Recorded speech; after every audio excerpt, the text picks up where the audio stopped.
Call the committee to order. On the 26th, when the ship was about 0.6 miles from the bridge, one high voltage and one low voltage breaker that were powering most of the vessel's equipment and lighting unexpectedly tripped. As a result, the vessel lost main propulsion. Bridge equipment also lost power, and the voyage data recorder lost system feeds.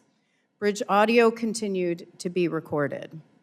The crew was able to briefly restore power to the vessel, but another blackout occurred when a different breaker tripped.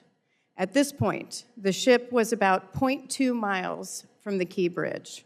The crew regained electrical power right before the Dali struck Pier 17, but they were unable to restore propulsion.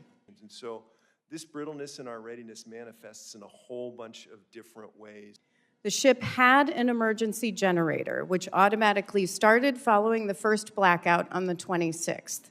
However, the generator only powers systems like emergency lighting, navigation, radio equipment, alarms, and a steering pump that allowed for low-speed, limited rudder movements.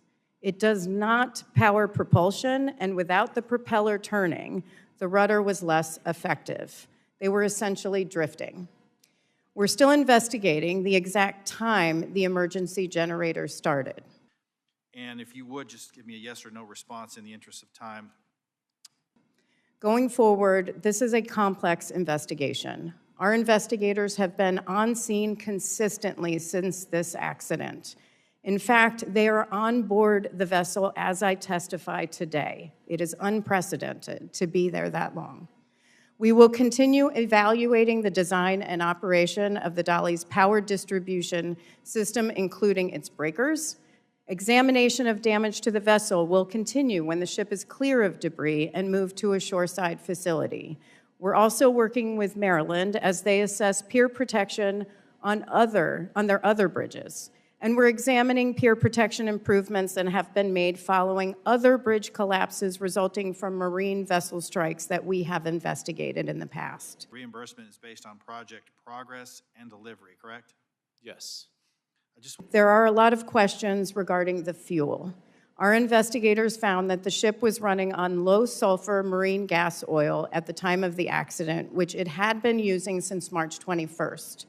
We directed an independent lab to test all fuel stored on the ship, including the fuel that was being burned at the time of the accident. The test results did not identify any concerns related to the quality of the fuel. Thank you, Representative, for the question. I've spent a lot of time. I have had the opportunity to visit the site of the bridge collapse, and while I have been engaged in a number of bridge-related incidents during my career, I have never seen anything at this scale. It is a monumental task to clean up the site and rebuild.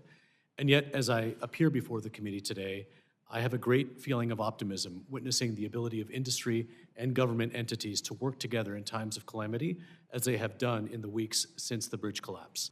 We need to look at preventative measures so we don't have another Francis Scott Key Bridge. It is critical that we reconstruct this vital connection for people and goods traveling along the East Coast. Ensuring that the I-695 corridor is open, operational, and safe for the traveling public at the earliest possible moment is a top priority. On March 28th, within hours of receiving the request for funding assistance from Maryland DOT, FHWA announced the immediate availability of $60 million in quick release emergency relief funds. These funds serve as a down payment towards initial costs, and additional emergency relief program funding will be made available as work continues. The administration is asking Congress to join it in demonstrating a commitment to aid in recovery efforts by authorizing a 100% federal cost share for rebuilding the bridge, consistent with past catastrophic bridge collapses.